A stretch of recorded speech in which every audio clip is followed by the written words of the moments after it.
All right, as we file in after lunch, hopefully everybody had a good lunch and we can get the afternoon started here. Again, we have a couple more door prizes for this afternoon. And we have a few more amazing presenters. So hopefully we, again, are respectful of your time. So I, again, understand if we go over a little bit. Hopefully all the talks are going to be very good this afternoon as well. So to start our afternoon off, we have a team from Canadian Task Force 2 going through disaster medicine. So one of the main speakers here we have is Becky. She started an emergency rescue technician 15 years ago, working in an industrial site. She's been in EMS as well as fire, and has transitioned into more of a search and rescue type of role. Other members that she has from her team is as well Dr. Eric Paxman, who has a good history with regards to firefighting as well as in EMS, and is currently pursuing his emergency physician +1 here in Alberta. So I won't go into it too much more, and I'll let Becky take over here.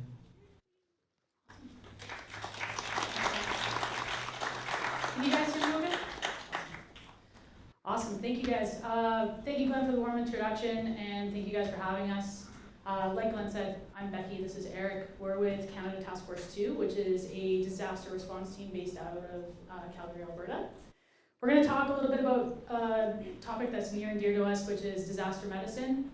Of course, this is a really large topic, so we really want to give you guys information that is tangible that you can take home today and maybe inspire you to evaluate your current practice or inspire you to implement some new things and realize that disaster medicine is basically the subspecialty for all of us. I'm going to let the video kind of do the talking. We have some really talented people on the team that have put this together. It's going to be an exercise that we did a few years ago, but you guys get to kind of see a little glimpse into some of the training that we get to do.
So a little bit of a summary of what Canada Task Force 2 is. We are a government all-hazards disaster response team, and we have the ability to respond to basically any disaster. We're talking earthquakes, tornadoes, hurricanes, those types of things across Alberta and Canada.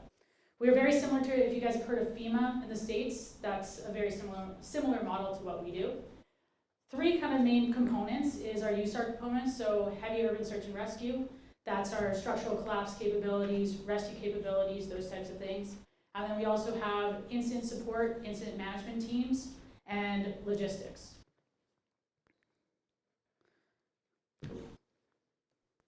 We have 180 members with 39 specialties on the team. They come from agencies all over Alberta. We have people from firefighters, paramedics, to flood mappers, structural engineers, backlog support. We have very, very talented people on the team. Some of the things that you'll see for roles, though, that we fulfill is our rescue specialists, our medical specialists, which is something that we do, as well as our tech search. We have emergency managers, incident command, and then we also have the K9 team, which we all know is the coolest team on task force. Ask anybody. Some of the things that you might have seen us at, past deployments, a lot of IMT deployments for us. We were most recently at the Jasper wildfires as an IMT deployment. We had multiple roles in that deployment. We also went to Yellowknife last year for the fires up in Northwest Territories, Fort McMurray, flooding in the Yukon, and we've done some smaller support stuff as well. Now, most of the team, as much as we talk about we have a specialist role. Everybody is dual trained into multiple specialties. So if you're a medical specialist, that's not your only role. You might also be a rescue specialist, or you might work with a canine team or an incident management. We really try to inspire a lot of our members to, and all of our members to get as much training as they want. We want you to be able to deploy to basically anything. Well, let's talk about exactly what a med spec is. In order to be considered a medical specialist with CANTF2, you're at minimum an ACP. We also have RNs and MDs, and everybody comes from very drastic backgrounds. We have pediatric ICU nurses, we have STARS medics, we have people that have worked flights internationally. There's people that come from a lot of different backgrounds, and we inspire anybody that's considering going into those fields to apply to the team. Some of the things that we do is our mission statement is not only to look after the patients that we might find on a USAR deployment, so in those situations that we're talking about like the earthquakes, but we also look after our own members. That's including human and canine. So we are trained to a medical level to provide traumatic and airway management for our canines, as well as basic veterinary care. We do also receive some special training. So this is when we start looking at things like field amputations, prolonged field care with limited resources. We have some medical management and technical rescue. So in order to be considered a medical specialist, you also have to have training up to technician level for rope operations, structural collapse operations, confined space, just a couple things to name. And then we also do provide a remote field clinic. We don't like to say it's a field hospital because we aren't doing any surgical interventions in that aspect, but we have the ability to do field clinic. So how we train, something that I like to tell people is we train the way we play. We understand that we're probably not going to go to that big disaster that we think of all the time. One of the reasons why Canada Task Force 2 was created is to respond to the inevitable earthquake that's going to happen in Vancouver. So we're going to talk a little bit about that when we get into the disaster stuff.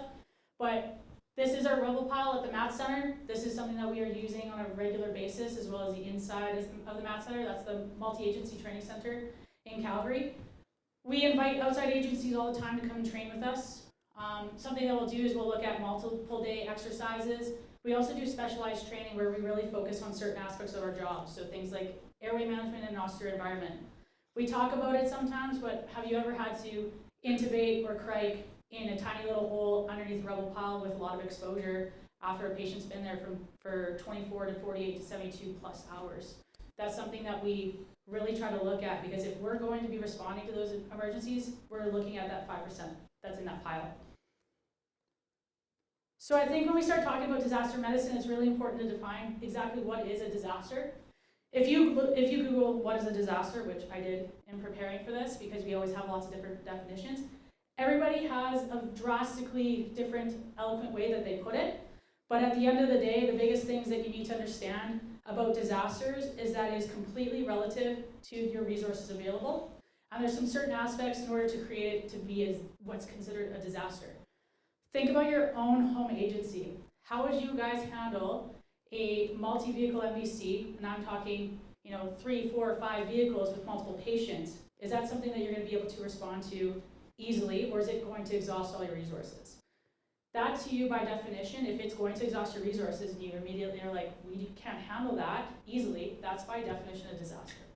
Okay, so a disaster isn't as far away as you think. It's not necessarily us going to the next 9/11, but it is something that you can see on a day-to-day basis. So in order to be considered a disaster, there are a couple different types. So there was originally 2 different definitions of a disaster, which is a natural disaster. We're thinking more weather, earthquake, tornado, hurricane, those types of things, wildfires. That's a disaster. But when we start looking at man-made, we have intentional versus non-intentional. So we're thinking of 9/11. We're thinking of mass shootings. We're thinking of things like the Microsoft crash that we saw a few months ago that caused over $1 billion in damages. That is, by definition, an unintentional man-made disaster. This third one, which is actually something I think is really important for you guys to consider, is this hybrid. So this is a natural disaster that is made exponentially worse by something that man has had its hand in. So when we think of Vancouver earthquake, we're talking about Vancouver earthquake in a first world country. We have building standards, we have building codes, We have a lot of resources available to respond to that disaster. And when we look at the cyclical cycle of a disaster, we have a lot of things on the forefront. Now take that exact same disaster and I want you to apply it to Nepal in 2015. I don't know if you guys know anything about Nepal in 2015, but it had a massive earthquake that hit Mount Everest. It became famous by all the fatalities that happened there. But now we're looking at poor building standards, high amount of congestion in the capital region. We're looking at houses on houses on houses on houses, and if you guys have gone to any third world countries, you guys would see that. And now you throw a 6.4 magnitude earthquake in that situation, and it's going to have way worse outcomes. So you're looking at 9,000 plus deaths, you're looking at 600,000 plus structures that have been demolished. So for a team like CANTF2, that's something that we train for. Elements required in order to kind of fit that definition of disaster is going to be that suddenness, unexpectedness, significant destruction, or adverse consequences. And I really like this fourth one because this is something that I think as emergency responders, we see this all the time, is that lack of foresight or planning. So there's a saying that we are on a dress rehearsal for the worst day of our life when we look at things that we haven't implemented in the first place. So again, disasters are cyclical. It will keep on going. You look at it into two sides, pre and post. So disaster medicine, how does it fit in? We understand that medicine is going to be an aspect of pretty much any response that we have. And we think of disaster medicine, you know, we get that really cool word in front, this disaster. I just want you to think low resource medicine. So that could be medicine that you see in a military aspect or a military environment. That's going to be your wilderness medicine. That's going to be your mountain rescue. That's going to be all of those types of things. But we're going to be looking at limited equipment and personnel. We're going to have multiple operational periods. So this is where work-rest cycles are really important. And we'll talk a little bit about that, especially as we're working. We're going to have some ICS integration, and we're probably going to have some kind of mutual aid between lots of parties. And then you're also going to see a surge criteria on the healthcare system. I'm not going to dive too much into the hospital aspect of it, but we're going to really focus on the pre-hospital today. But that is really important to understand, and that's something for us, you guys as the first responders who are going to respond before we ever get there. It's something for you to consider. We need information, okay? We have two phases of disaster medicine. So first being that local response, all of you, and right after the incident happens, okay? So that's your first responders. We're going to also have people that are going to volunteer and help. So I want you to think of Las Vegas mass shooting. We have 20,000 people at a concert. Shots are fired into the crowd. People disperse, people are injured. If you look at the surveys and the FEMA data and the retrospective study that they did on that, how many people do you think came in through EMS? Do you think it's through EMS? Was it more or less than how many people walked in or drove in? Yeah, so we had 24 in the Trauma 2 center that was just right by. It was the closest hospital to the event. They had 24 EMS patients that were brought in, and over 188 that came in through private response. So in a disaster setting, this is something that you're going to see a lot of in that first response window. By the time we get there, things are probably settled a little bit, but now we're going to be looking at that 5%, okay? So those two underlying numbers, I really want you guys to see that because we talk about being prepared and we get all this training and stuff, but we're only looking for 5% of those patients.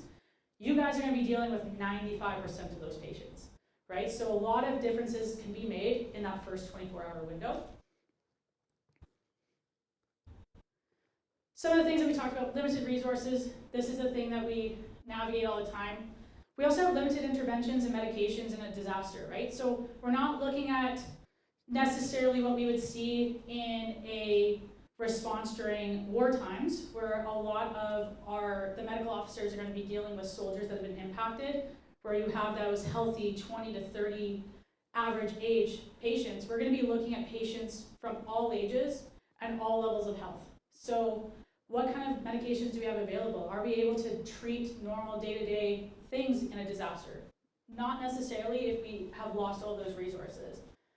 We also are going to look at the fact that we have probably less surgical interventions available. We have less ability to access blood products. We have less ability to access a lot of things. All of a sudden, all of that stuff that we're used to in abundance on a day-to-day basis, that goes completely out the window in this disaster setting.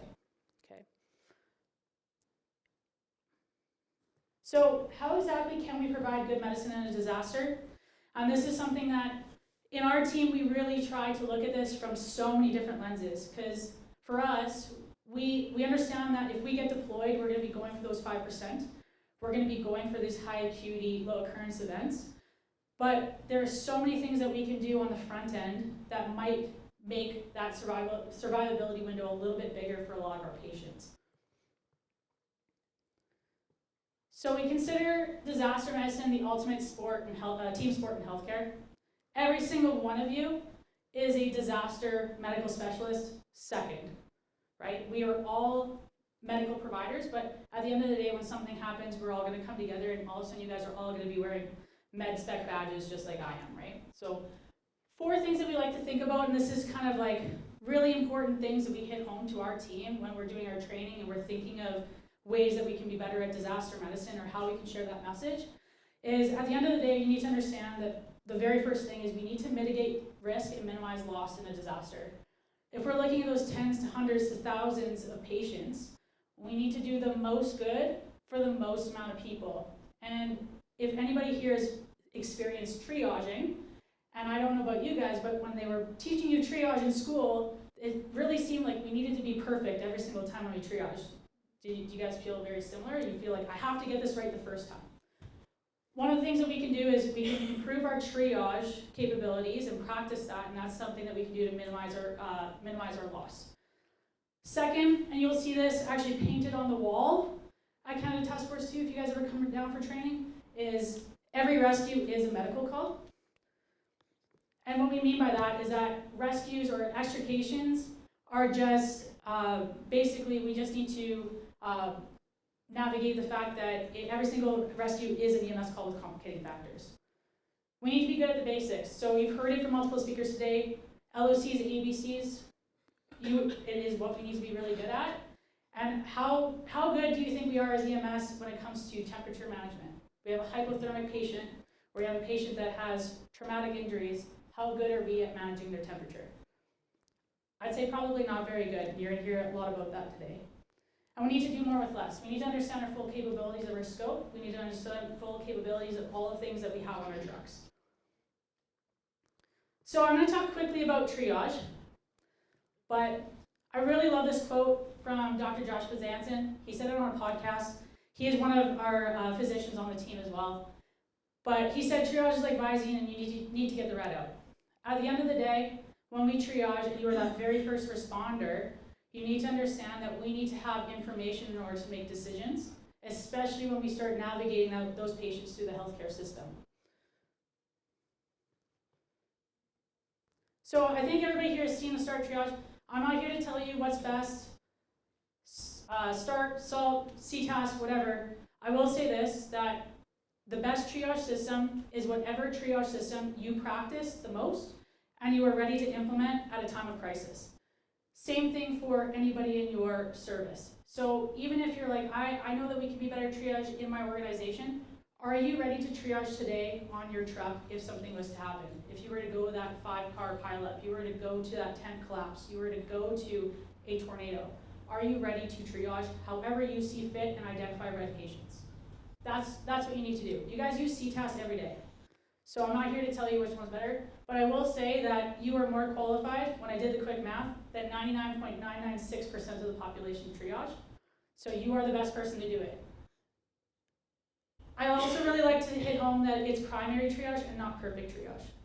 On average, a patient will be triaged 12 times or more in their journey through the healthcare system. In a disaster setting, that number increases. So we just need to get information and we need to make decisions quickly, and we need to try to get those patients moving. We gotta get the red out. So if you can set up a person to take control of the scene, and you can set up somebody to triage and get a really good idea of that first round, and we can move those patients into the secondary triage, that's what we need to do, okay? So we need to really identify that. Get agrees a target. We heard about the Las Vegas shooting. We said, okay, we need to move. We know a lot of people are gonna self-extricate. We can't control the entire scene. I did a little bit of research on that one as well. It was about 12 kilometers square the size of that scene by the end of it when they did a retrospective look at it. So you guys responding on an ambulance, you're not going to be able to navigate that entire scene yourself, so don't worry about it. But we need to give them a target. If you can get loud really early and get them to go somewhere and move, we can remove those greens so that we can then quickly identify the reds, and we can also reassess those greens and see if we actually have more reds.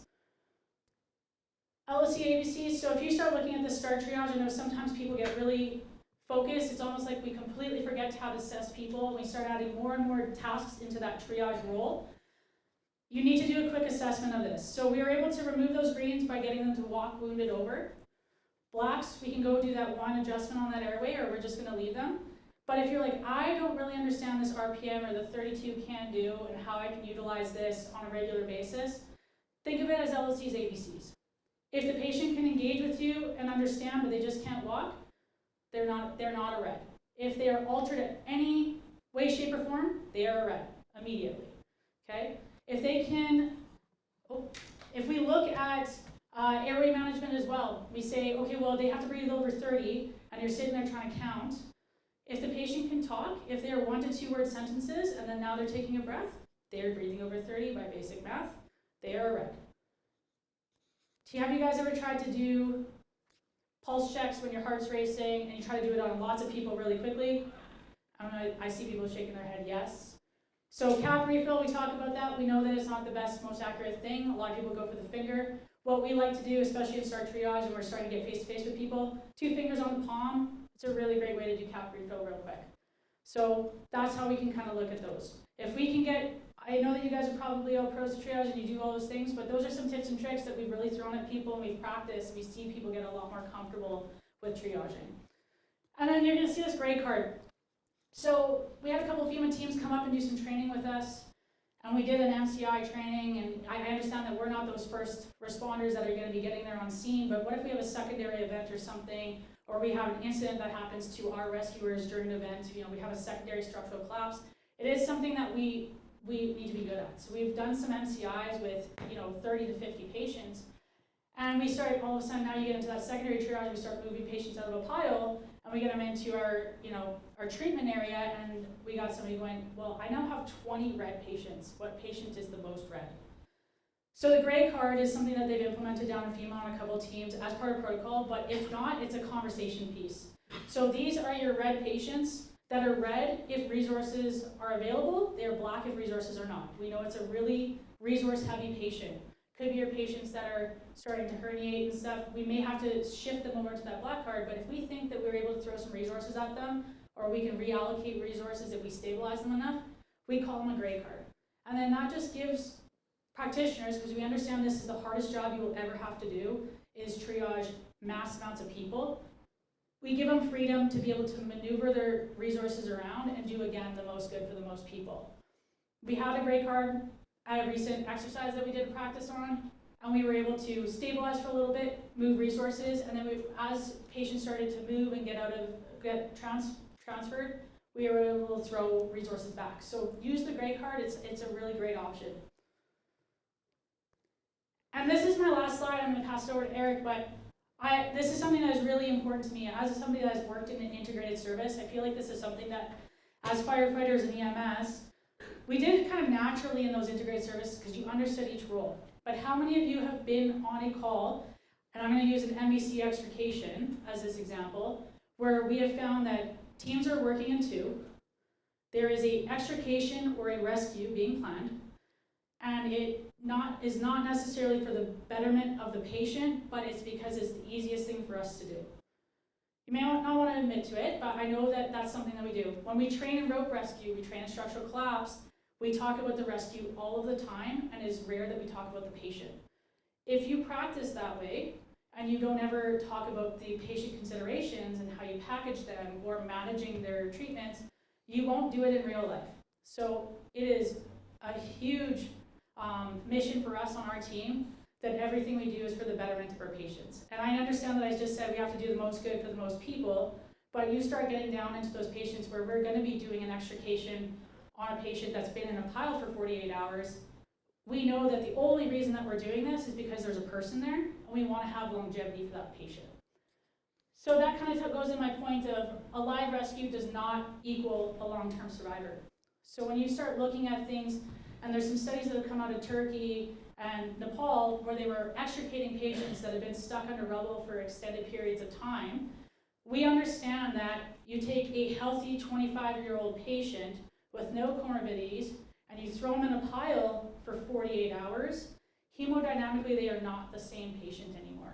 So we talked a lot about doing the resus before we start to tube. We do the resus before we start to extricate. So we need to advocate for our patient. Can we take, if they have lasted this long in the pile for 24 to 48 to 72 hours, they can last 5 minutes more for us to get some things on board so that we know that they're going to have good longevity. There, like we were talking about in Nepal and Turkey, the studies on mortality rates of resuscitation pre-extrication versus not, it's not even comparable. Those patients do not have good outcomes just because we see them get pulled out of the pile if we don't do a little bit of forethought. So we need to plan the rescue and the extrication around what that patient needs. If it's feasible, if it's not pulling resources away from a lot of other good, we've isolated that one patient that we need to throw a lot of resources at. And the last thing I'll leave you with is a mnemonic that we've stolen from military special forces, which is PACE. So this is when you guys kind of do this every day as EMS practitioners. We talked about really being able to adapt, overcome, and make plans and deal with problems as they get, problem solving. But when we start talking about these really complicated extrications or these really complicated patients, I want you guys thinking of your primary, alternate, your contingencies, and your emergent. So this might be something that you just talk about with your partner of being like, hey, if we do A and B might happen, C might happen, this is what we're going to do at each point of that happening. So you need to really plan your moves, so to speak. So this is something that we can do a lot better of, I think, even on our day-to-day, but is something that we definitely focus in our world when we're really throwing a lot of resources at that one single patient that's stuck underneath a collapsed building. So that's something. But I'm going to pass it over to Eric and let him go.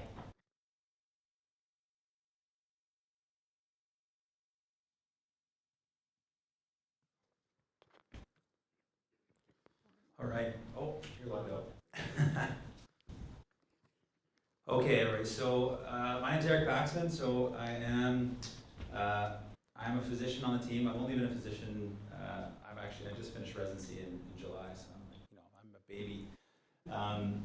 But I've been with the team since 2016, and I had a previous career in fire and EMS, and I'm an ACP as well.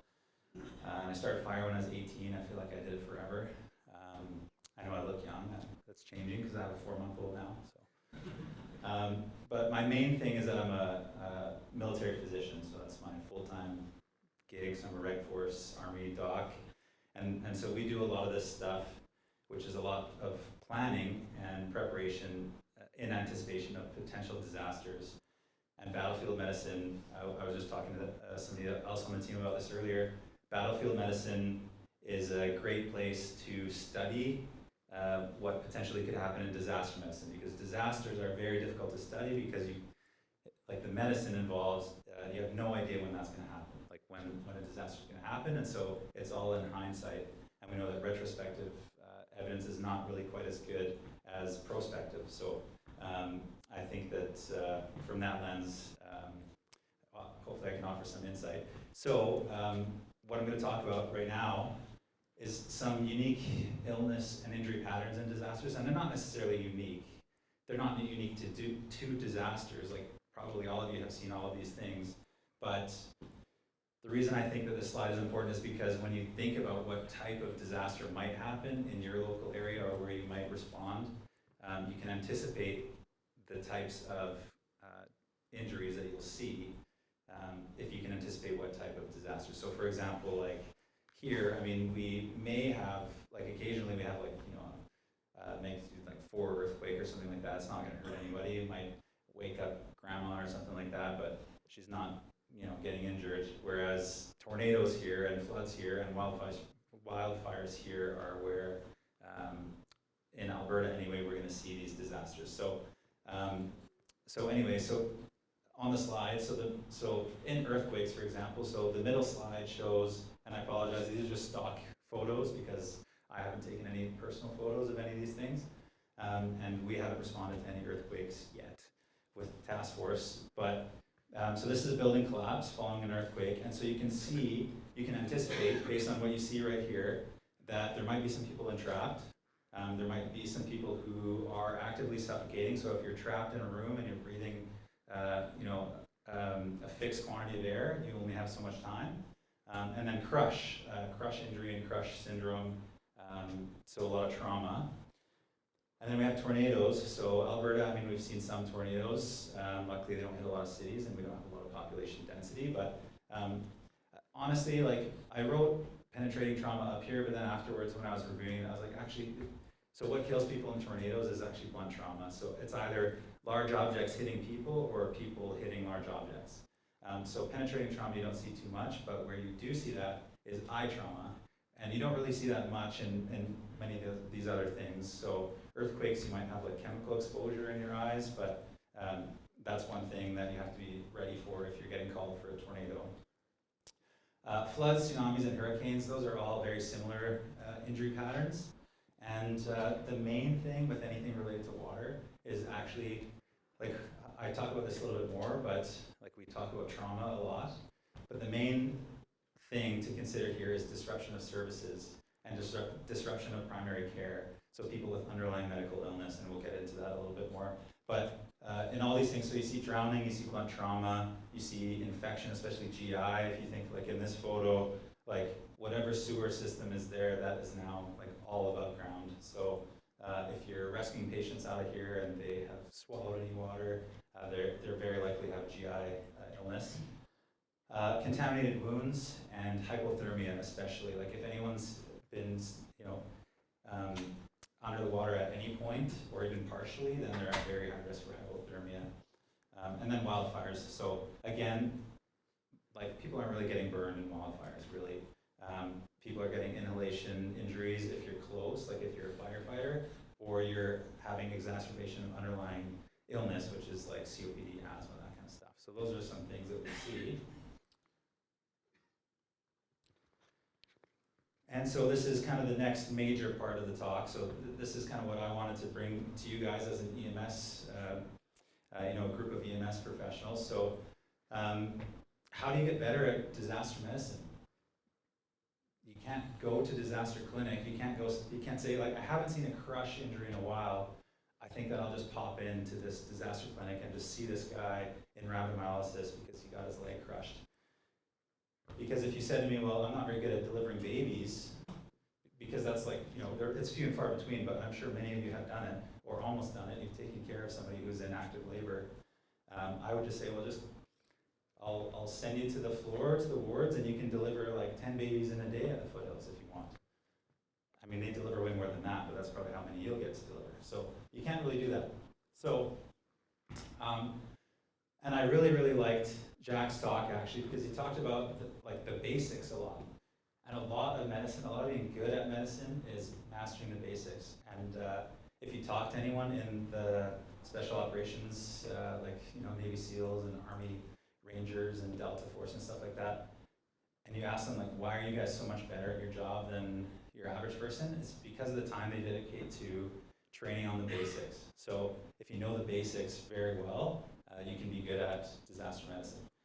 And Becky brought this point up, and it's one of our main points really, is that disaster medicine is always second. So if you are talking to somebody and they're like, I'm a disaster specialist, and you say like, so what does that mean? Like, what's your main day-to-day thing? Because you can't do disaster medicine day-to-day. So usually it's emerge, like if you're a physician, usually it's an emerge doc. If you're an EMS, you're usually an ACP, but there's RNs too. Usually they're into critical care, and so they're actually doing that like every day. And then, so mastering the basics. So we talked about some of these things already. So Becky talked about triage. But the thing in disasters is that here we're really balancing the needs versus resources, and it's an equation that changes over time. And usually at the beginning, the resources actually like significantly outweigh the needs because there's such an influx in resources. So by the time we get there, like if it's 72 hours later, or let's say we've been operating for 24 to 48 hours, our resources are significantly depleting while the needs of the population, depending on where you are increasing. So it changes. So your triage plan changes like day to day, hour to hour sometimes. A lot of what I talk about too, so there's all these studies coming out of Ukraine right now, so the Ukraine war. Some gaps that they've identified in pre-hospital include gaps or limits in patient packaging and transport. So what kind of equipment do you need? Like the strikers that you guys use, we're definitely not using that to get somebody off a rubble pile. Like, they're so heavy, so great for your backs, but they're really, really heavy. So you can't really get somebody onto that and then take them over something that's not like smooth, easy ground. So think about that. And then LOC ABCs we'll talk about. Trauma management we'll talk about.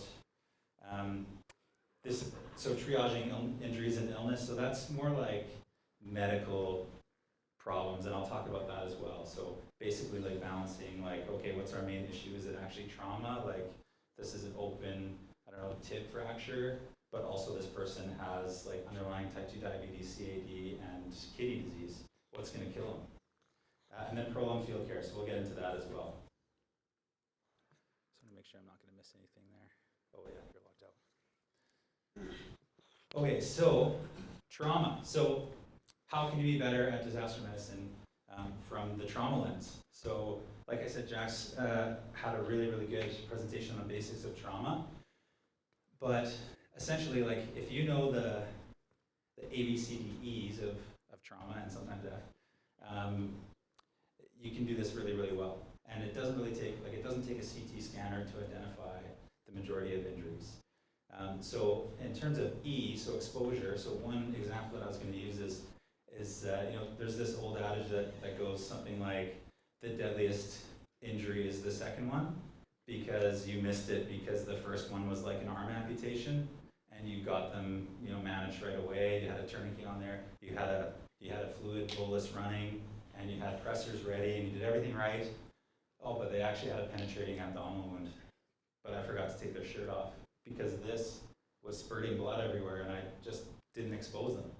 So being good at that, and that's probably the reason I wanted to focus on E here, is because I do a lot of like rural emerge coverage, and it's really hard when you don't have personnel to fully expose patients when they're trying to like run around. Like if it's me and an LPN and RN, for example, somebody's trying to start a line, somebody's trying to get them on monitors, somebody's trying to draw labs, and sometimes it's the same person, and then it's me, and I'm like maybe doing a fast exam with ultrasound, and he's kind of like, you know, half exposed, but I forgot that there's like a small knife sticking out of his leg that was just like covered by his pants or something. So that's like a really basic thing that you can do to improve. And then back to some other basics. So, you know, like we used to, and this isn't even that long ago because I was like a medic at this time, but we used to say that, or we used to fluid resuscitate people extensively in trauma. And to the point where like people would come into ICU, and you know, they might have been in the care of a medic for the last like 20 minutes, and they might be on their 8th or 9th or 10th liter of crystalloid, and we'd be causing acute renal failure and anasarca, massive edema, like all kinds of problems with that. And so massive fluid resuscitation now is basically replaced by permissive hypotension. So we're not so focused on that number anymore. Oh, their systolic has to be above 90 or it has to be above 110.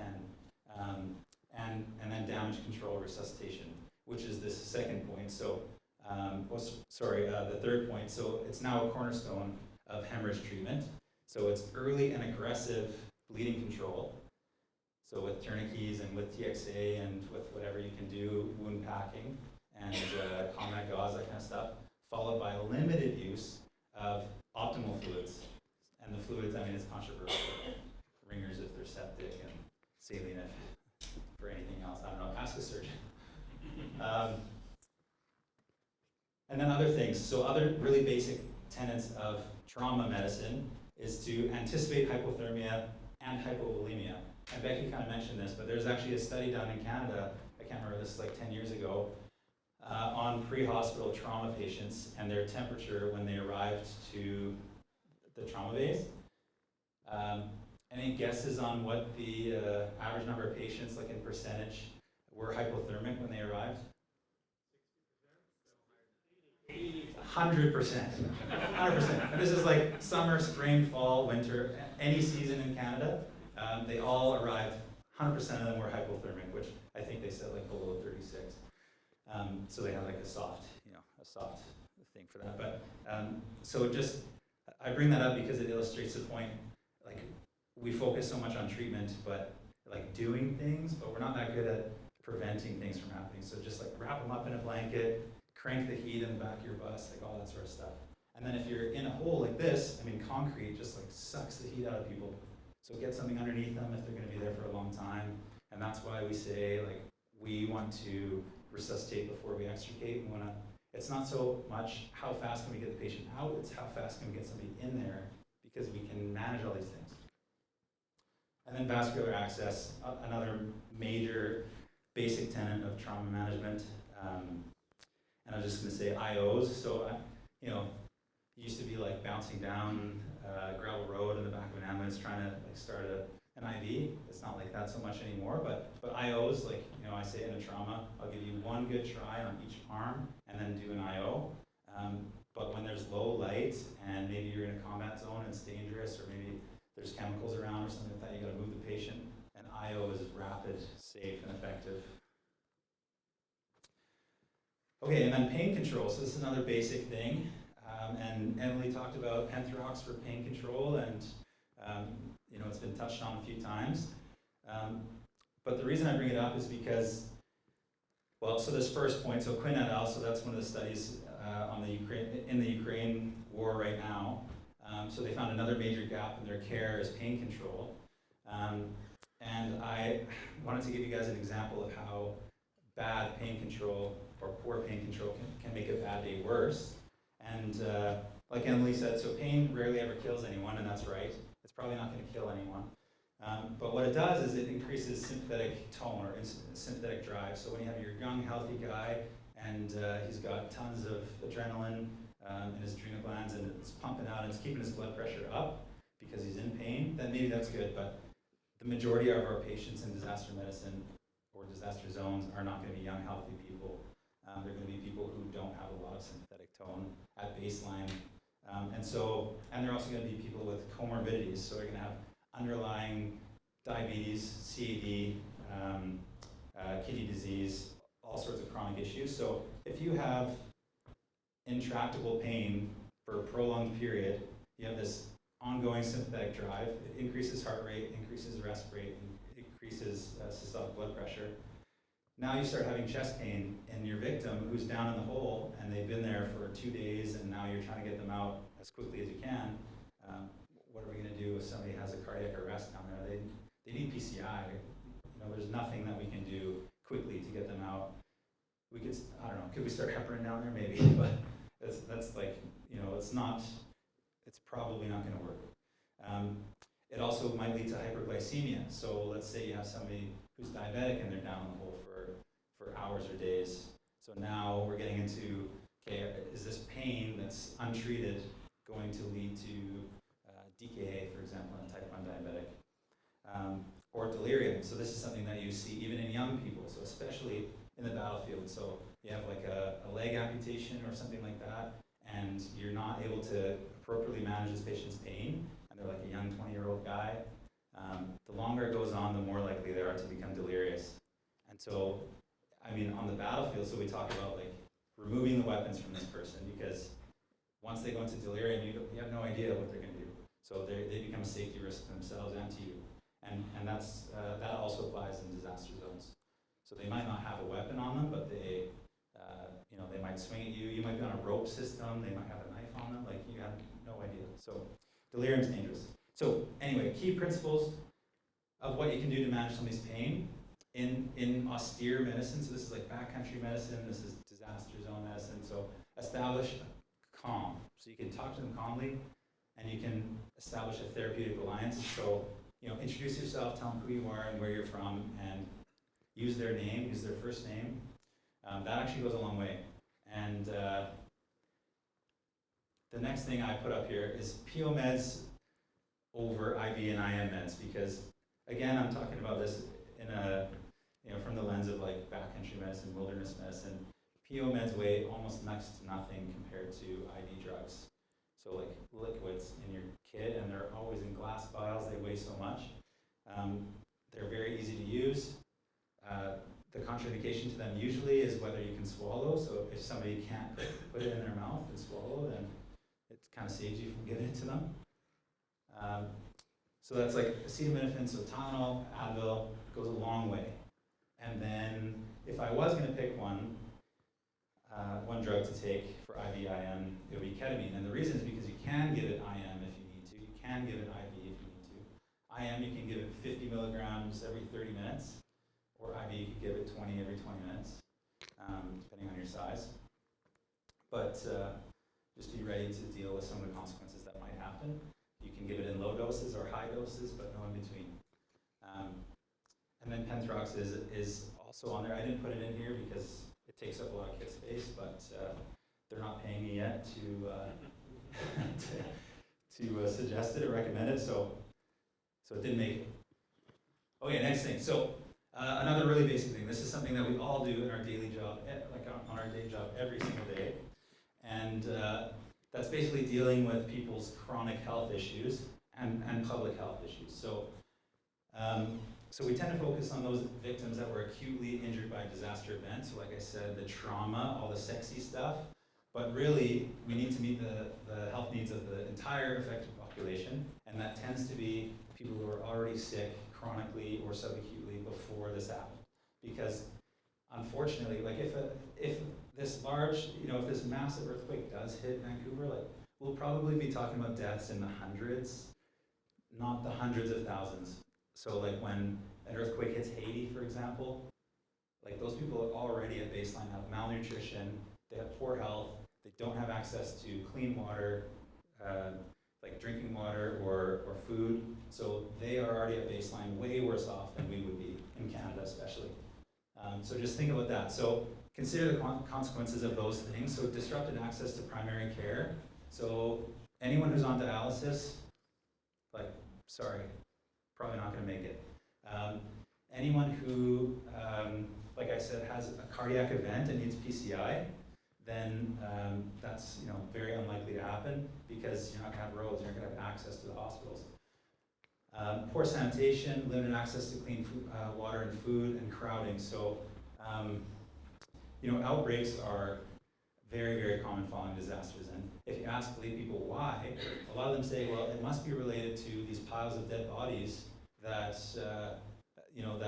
they all died because of trauma. And that's actually not why outbreaks happen. It's because of crowding and poor sanitation. And if you can imagine again to Haiti or to, even like Morocco or Nepal, like all these places where unfortunately earthquakes happen, Turkey, the outbreaks, the subsequent outbreaks, or Gaza right now, there's a polio outbreak. Like polio, like we don't even vaccinate for polio anymore. Or not widely anyway, because it doesn't affect us that much. So now we're having a polio outbreak because of crowding. So just think about that, and think about what you can do about it. And then no access to available or regular medication. So I've kind of talked about that a little bit. Okay, so I've talked about some basic things. So this slide is basically just a couple of special considerations in trauma medicine. So, and the main thing that I want to talk about on this slide is prolonged field care, which is just up in the top left. And prolonged field care is kind of it's like a growing part of military medicine because it wasn't really a problem in the Afghanistan war, a war that lasted almost 20 years or 20 years. Because we had air superiority, we could pick up patients from pretty much anywhere at any time and get them to definitive care. But in Ukraine, we can't do that. And in the next war, we can't do that. And in a disaster, in a disaster zone, we also can't do that. So we have to think about in our ambulance, for example, like I work 6 sick at EMS, and to the foot it's an hour, but to Strathmore it's, 15, 20 minutes if you're going hot. So think of the last time that you ever had to take care of a patient for 4 hours or 6 hours, and maybe you're stuck in a hallway at the hospital, but you're not really alone taking care of this patient, and they're probably on a monitor. But what about 12 hours or 24 or 72? So what kills these patients in prolonged cases? And are there any RNs or LPNs in the room? None. Well, it's nursing skills that we need. So what kills these patients is usually infection. And so if you put a dressing on this patient, they need clean dressings. They need a dressing change every day or more if they're soaking through them. Does anyone in here regularly catheterize people with like a Foley? No community care paramedics? So nobody. So me neither. And it's pretty simple. I mean, I have done it, like most of you have. But if you can't get it, then what are you going to do? You have a guy with an amputation laying on the floor, and you're taking care of him, and it's day 3. That's 3 days of he's urinating every couple of hours. If he's soaked, he's at risk of hypothermia. If he's soaking his wound, he's at risk of infection. He's at increased risk of skin breakdown, which increases risk of infection and cellulitis. So things like that. So super, super basic, but we take it for granted. So in these situations, this is the kind of stuff that we need to think about. What else here? So Becky mentioned, so complex ethical considerations. So this is a special consideration in disaster zones. So deciding to withhold care from an expectant patient. It's one of the few times in anyone's career where they actually have to decide to withhold care. It's different, in ICU where patients, like you've already done everything that you possibly can, surgical or otherwise, for a patient. But in this case, this patient, they would probably live in another situation if you didn't have 100 other patients. But today is their unlucky day, and you just basically have to say, okay, well, I did a chin lift and he didn't start breathing, so see you later. And that weighs on people. So the psychological impact of disaster medicine or practicing medicine in battlefields and disaster zones is a very real thing. And then, I'm not sure how much time we have, so I'm going to skip to the next thing. So why does this matter? So this really matters because the frequency of natural disasters is increasing. So are the human health and economic consequences of them. And so, for example, in the 15-year period from 2000 to 2015, there were twice as many natural disasters as in the 15-year period prior to that. And the cost is increasing as well, so it's a large economic cost. And in that time, so almost 750,000 lives were claimed. And this picture, I don't know if you guys can see that very well, but this is after the Indian Ocean earthquake in 2004, so almost 230,000 deaths, depending on which stats you read. And the reason I put this picture here is because before this happened, and this is only 20 years ago, seismologists and scientists actually didn't think that an earthquake could ever happen in this area, even though it has lots of seismic activity. And it's because they thought that the tectonic plates were too old to cause, I'm simplifying grossly, but they thought that they were too old to cause a large seismic event. And this was one of the largest earthquakes ever known to man. It was like a 9.4 or something like that, or 9.2. So there's so much that we don't even know yet about disaster stuff. So that's why it's really important. And then this other graph here, basically the red line is the cumulative number of terrorism deaths worldwide. And you can see, it's pretty steady, but then after about 2015, 2016, it spikes. And so what was happening in 2015, 2016? Well, we were all in Iraq and Afghanistan, and that includes terrorism events there. But as you can see, the geopolitical climate right now is pretty unsteady. And so the whole reason CANTF2 exists is because of 9/11, which is a man-made disaster. But we talk about responding to all these natural disasters. So it is really important to us as a team and us as a society to be good at this stuff. Okay, so in summary, so disasters are always relative to the resources available. And like I said, those resources come and go. The equation changes with time. They're cyclical, so there's a preparedness phase, there's a disaster that happens, there's a response, recovery phase, and then mitigation and preparation again. And so we're always learning and reflecting and trying to be better. Disaster frequency is increasing, both natural and man-made, so it's very important to us. And mastering the basics of medicine goes a long way in a disaster. And then the next slide is, so key takeaways. So if you're going to remember only one or two things from this slide or from our presentation, number one, disaster response starts the day before or the week before or the month or year before. So it's always in preparation and training. And then number two, you're always a disaster med specialist second. So you have to be good at your day job in medicine to be good at disaster medicine. Disaster medicine is very basic because you have limited resources. And for every rescue is a medical call. So just remember that even though it looks super sexy to like pull somebody out of a rubble pile after a 24-hour extrication with all your heavy equipment and heavy tools and stuff, if you pull out a carcass, it's not that sexy. So you have to be ready to treat them as a medical patient all along the whole time. And it's easy to forget because you get pigeonholed and it's awesome to use heavy equipment.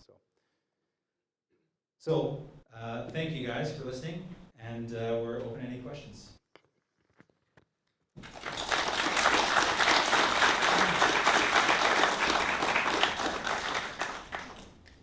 you guys have any questions for us at all? Yeah. A lot of organizations like International Med or the CANTF itself, paramedics are seen more as like an administrative, while the doctor nurse is in the back. Similar to I know it's not a sexy question. You No, all no. do your job, but Yeah. are the medics more pigeonholed into administrative and vitals and No, not at all. So to be considered a medical specialist, like we said, you have to be an ACP RN physician. So yeah, we basically what we do is we cross-train amongst all facets of that medical response.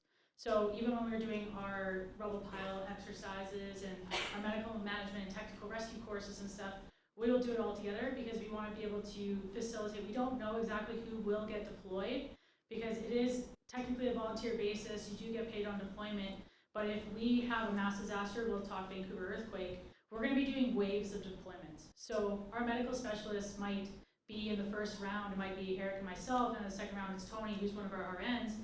We need to be able to fill any of those roles that we need. So if we're going to be doing field clinic stuff, we might, if we have all the appropriate people, let's put the people where they're strongest, but we want them trained right across the board. Does that answer your question? yes.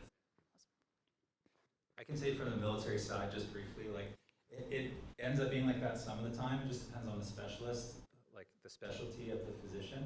But it's usually a personnel issue. So ideally, the military would have physicians far forward doing damage control, resuscitation and stuff. But I mean, there's 10 medics to a physician, and so when you put them far forward, you kind of eliminate them from the role 2 and 3 hospitals and stuff. So that's why we're using a lot of physician assistants now as well, which just have kind of like a much larger scope than a medic. And especially, I say medic in the military, I don't know if, like how many people know this, but it's a different scope from what you guys have. So it's not necessarily, it's like based on PCP scope, but you know, and their QL5s, like they might be based more on ACP scope, but they can't intubate, they can crike. So there's a lot of aspects to it. But any more questions? So for a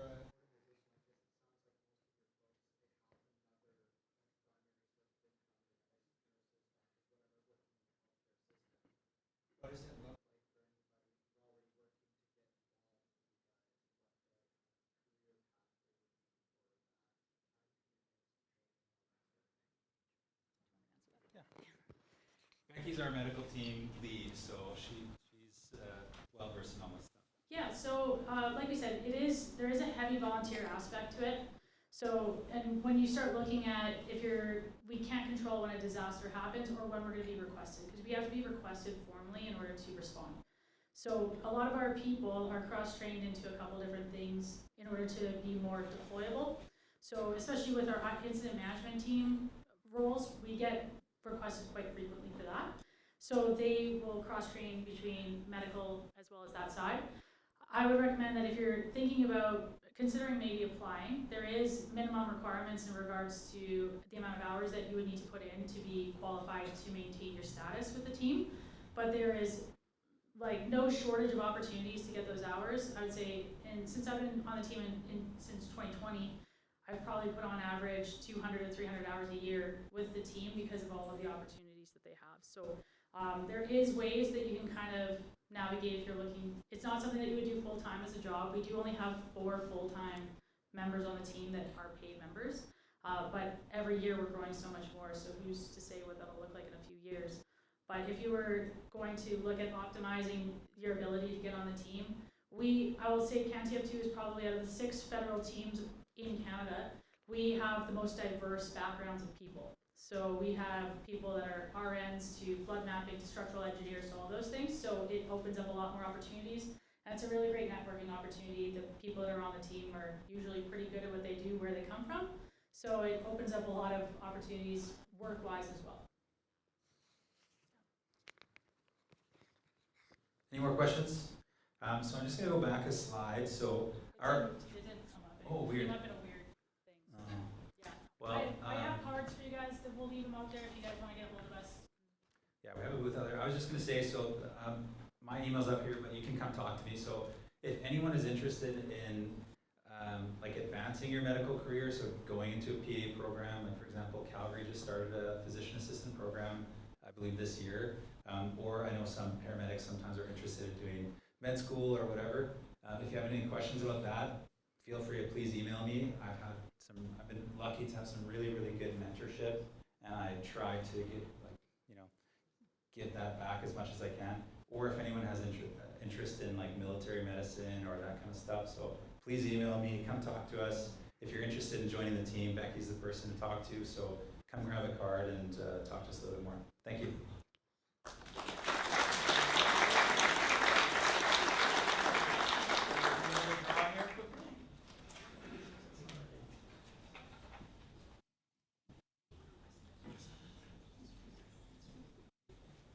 So we're all here for the door prizes, right? So the next door prize is from Uniform Works, number 261244.